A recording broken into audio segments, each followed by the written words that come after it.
Someone is trying to erase a pharaoh, not from power, from memory, from existence itself. In ancient Egypt, to destroy a person's name, their image, their likeness, was to kill them a second time, to condemn them not just to death, but to oblivion. It almost worked, almost. Egypt, 1504 BCE, the most powerful civilization on earth. And inside the royal palace of Thebes, a girl is born who will one day rule it all. Her name is Hatshepsut.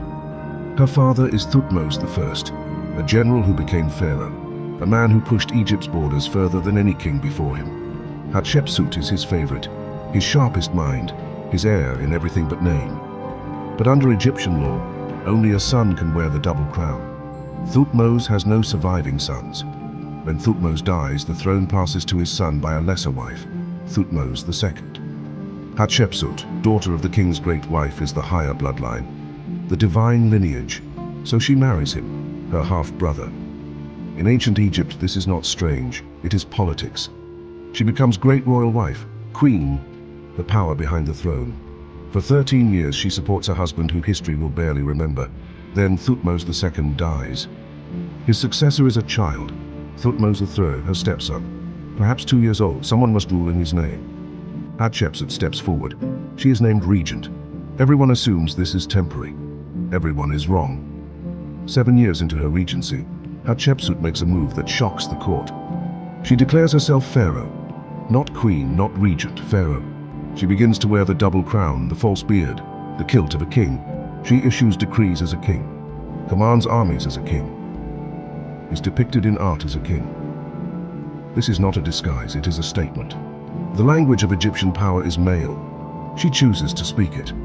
To rule Egypt, a pharaoh must be more than human. They must be divine. Hatshepsut solves this the only way she can. She commissions an account of her own miraculous birth, carved on the walls of her temple, declaring that the god Amun himself is her true father.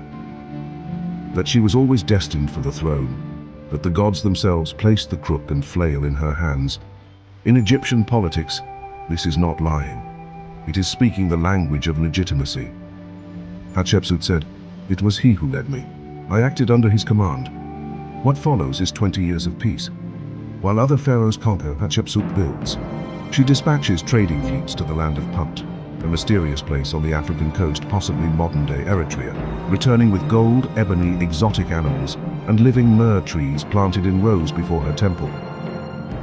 She raises 4 towering obelisks at Karnak, each one 100 feet tall, tipped with electrum that catches the sun at dawn and blazes like fire across the city. 27 ships, 850 oarsmen, the greatest trade expedition Egypt has ever mounted, and she records all of it on the walls of her temples, in color, in detail, for eternity. But her greatest achievement is cut from the living rock of the western cliffs, Djeser-Djeseru, Holy of Holies. 3 vast terraces rising against the cliff face, colonnades of perfect columns, walls blazing with painted reliefs, statues of the pharaoh at every pillar, gazing eternally eastward across the Nile. Architects 1,000 years later will look at this building and not believe it was made without them. It is one of the great architectural wonders of the ancient world, and it carries on every surface her name. As Hatshepsut ages, her power quietly erodes. Her great advisor, Senenmut, her architect, her ally, perhaps her closest companion, disappears from the records. Her daughter Neferua dies young. Her old allies fade. Thutmose III, now a grown man and a formidable soldier, grows in the shadow she cast. Around 1458 BCE, Hatshepsut falls ill and dies. The circumstances are unknown. Thutmose III takes the throne alone. For 20 years, nothing. Then the chisels begin. What Thutmose III orders is not just political revision. In Egyptian belief, the afterlife depends on being remembered. Your name spoken aloud keeps your soul alive. Your image intact anchors your spirit to the world. To erase a person's name and face is to kill them again. This time forever, a fate the Egyptians called the second death. Hatshepsut's face is chiseled from thousands of walls, her name replaced with those of other kings, her father, her husband, and Thutmose III himself. Her statues smashed and buried, her obelisks walled up. She is removed from the official list of pharaohs. It is very nearly complete. But why? For a long time, historians assumed this was rage. A man humiliated for decades, finally getting his revenge. Now they're not so sure. The erasures didn't begin immediately. They started 20 years into Thutmose III's reign, near its end. And they were surgical, targeted at her role as Pharaoh, at the image of a woman on the throne. Not an act of fury, an act of policy. Thutmose III may have wanted to erase not Hatshepsut the woman, but the idea that a woman could be Pharaoh, to close the door, to ensure no future queen could point to her reign as precedent. He wanted history to run directly from Thutmose II to Thutmose III. No interruption, no female king. He almost succeeded. For 3,000 years it works. Hatshepsut is gone from the record.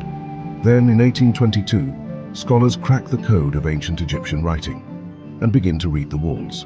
In 1903, Egyptologist Howard Carter excavates the cliffs of Deir el-Bahri. He finds statues, smashed, yes, but buried, not destroyed. Thousands of fragments. A face, a beard, a crown, a name, Hatshepsut. The erased pharaoh steps back into history. Here is the irony. The man who built walls around Hatshepsut's obelisks to hide them, preserved them perfectly. The chisels that covered her name with stone protected the stone beneath. The burial pit filled with her smashed statues became a perfect time capsule. Thutmose III's attempt to erase her is, in part, the reason we know her. Every wall built to hide her name is a wall that kept it safe.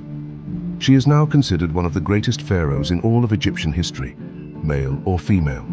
Perhaps the greatest. You can chisel out a name. You can smash a statue.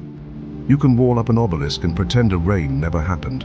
But you cannot erase 20 years of peace. You cannot unbuild a temple carved into the living rock of the earth. You cannot unspeak a name that 3,000 years of silence only made louder. Hatshepsut, Pharaoh of Egypt. She was never gone. She was waiting. Thanks for watching. Don't forget to smash the like button. Best way to support the channel. See you in the next one.